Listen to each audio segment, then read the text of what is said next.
Hi, I'm Suzanne Slade, and I write children's books. And when I visit schools, students always want to know how a book is made. So I thought I could show you the process of making a book with my newest book, Exquisite, The Poetry and Life of Gwendolyn Brooks, illustrated by Cozbi, Cabrera. I'm really excited about this book because Gwendolyn grew up in my hometown of Chicago, and she was an inspired, talented poet who went on to win the Pulitzer Prize for Poetry. So, the very first step of making a book, it's completely invisible, and it's when the author gets, ching, an idea. The idea for Exquisite appeared in 2013 when I saw the University of Illinois had acquired the poetry journals of the remarkable poet Gwendolyn Brooks, plus her letters, notes, and even grocery lists. I'd long admired Miss Brooks' poetry, and there were no picture books about her, so I decided to write one. As I began my research, I called the curator at the University of Illinois to schedule a visit to see Gwendolyn's handwritten poetry notebooks, but she said the papers weren't ready yet. They needed to be cataloged. So I bought Gwendolyn's autobiographies, Report from Part 1 and Report from Part 2, and highlighted facts I wanted to include in my story. I read Gwendolyn's marvelous poetry books and many biographies about her. I studied interviews with Gwendolyn. In a 1984 Northwestern interview, Gwendolyn shares her inspiration for her poems. "Poetry comes out of life," she said. That quote is included in Exquisite. In Ebony magazine, Gwendolyn told how she loved watching clouds as a girl and dreaming about her future, which was going to be ecstatically exquisite. And there it was, in Gwendolyn's own words, the book's title, Exquisite, and its theme, clouds. Excited to learn more about Gwendolyn, I called the University of Illinois Library again and asked to see her poetry journals. But they weren't ready yet. So I started writing the story. After doing my initial research, I decided to write up my first draft by hand. That way I could easily make changes and move things around as I continued to flesh out this story. After months of working on that rough draft, I called the University of Illinois Library again, but the papers weren't ready yet. So I began the editing process. Editing is the longest and most important step in writing a story. And when I edit, I will go in and look at my word choices, think about the most compelling, interesting, the clearest way to share my story. And editing will go on for many months, and as you can see for Exquisite, through many versions, as I worked with critique group members and other people to help me craft the best story I could about Gwendolyn Brooks.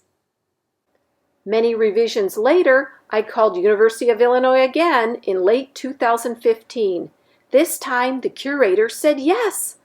The Brooks collection was finally ready.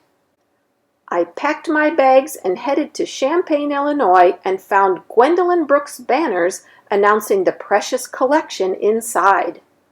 I asked the curator if she'd found any poems about clouds, but she hadn't.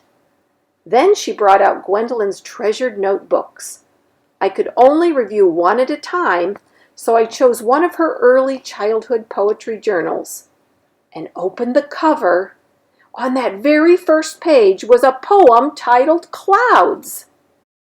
I couldn't believe it. I literally got goosebumps on my arms.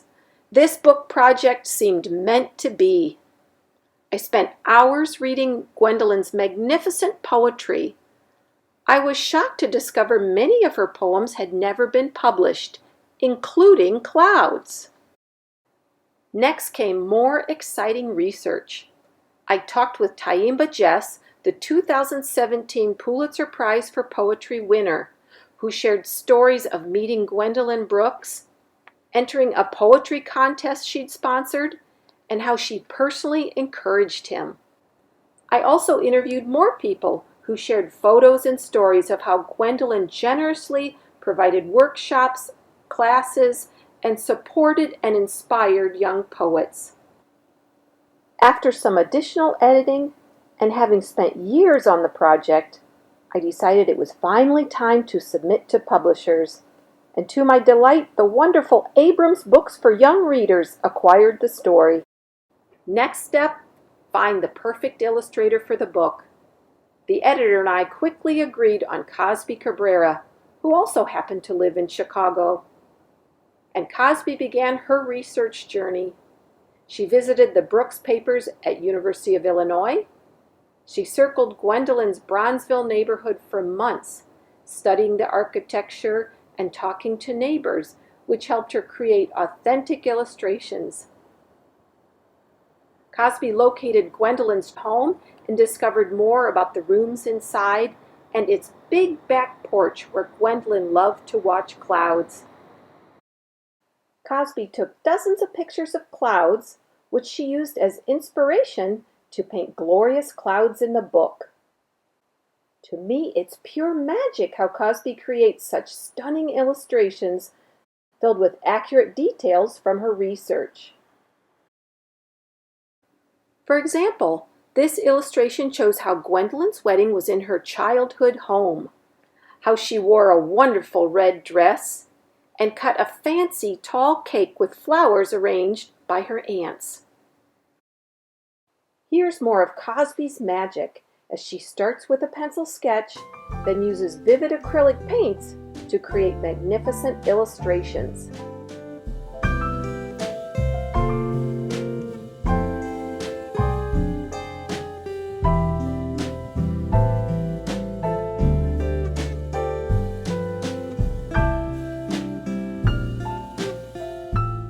Notice the care Cozbi takes with each brush stroke.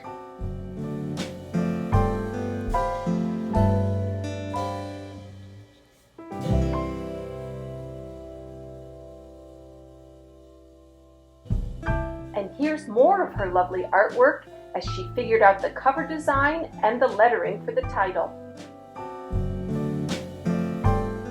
No wonder book reviewers raved about the illustrations in Exquisite.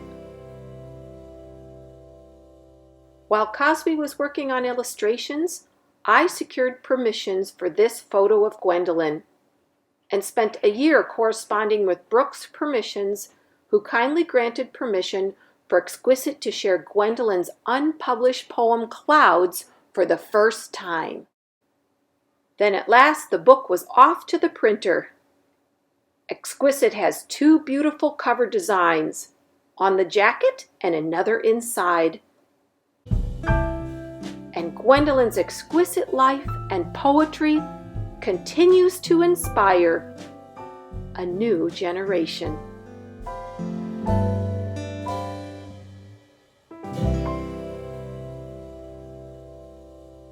Our hope for you is that just like Gwendolyn, even at this tender age, no matter what age or circumstance you find yourself, that you too will know that your future is exquisite